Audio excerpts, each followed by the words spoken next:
Episode 8. It was hilarious, and if she hadn't been so pissed off at him, she would have laughed harder. Her ears picked up the sound of thundering footsteps heading toward the dressing room, and she jumped to her feet immediately. "Nicole," Shane growled, flinging open the door. "Are you crazy? What the hell are you doing in here after I summoned you about an hour ago?" Nicole's eyes went around with fear. Her heartbeat became irregular, and her breathing became labored. She stuttered, shifting slowly until she was leaning on the dresser. Shane sneered. The veins on his neck looked like they were about to bust open. He balled his fists, pushed away the chair in front of her, and growled at her. "How dare you, bitch?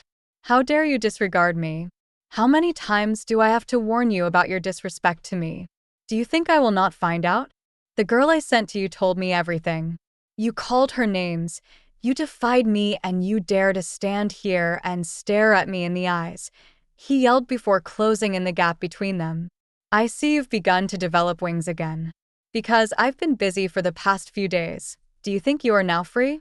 Have you forgotten your place so soon? Have you forgotten how you came here? Stupid moron." Nicole could barely breathe. Her fingernails dug into her palms as she fisted them. Sweat broke out from her forehead, and her legs trembled beneath her. "I'm sorry," she croaked, her hands flying to her trembling lips. Shane laughed maniacally. His eyes flashed from gold back to their normal color. "You should win an award for best in pretending, swine." He swung his arms and gave her a heavy smack that sent her crashing into the mirror behind her. "The next time I call you, you attend my call," he snarled, hitting her again before she could recover. This time around, she fell to the floor whimpering. A burst of pain ripped through her body. Her eyes began spinning, and she curled up as stinging tears seeped out of her eyes. "I would have dealt with you terribly if not for the party," he panted, and sweat dripped out from his face. "Get the fuck up from the floor, clean yourself up, and join me at my table." With that, he stormed off. As soon as the door closed, Nicole broke into silent tears. Her wolf raged within her. She tried getting to her feet but fell back to the floor. The door swung open again, and a couple of chittering omegas came in. Immediately they saw her sprawled on the floor. They laughed hysterically.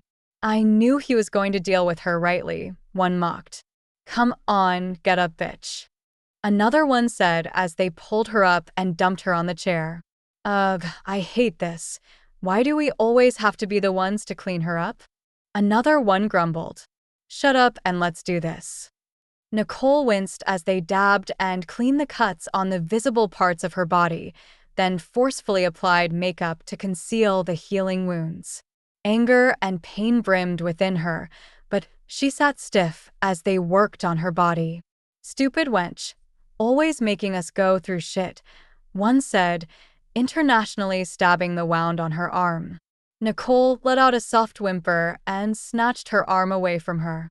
Her eyes were turning black and red again. Nicole's wolf fought for control because Shane wasn't around. Full story is available at novelpalace.com. Click the link in the comment section to get it free.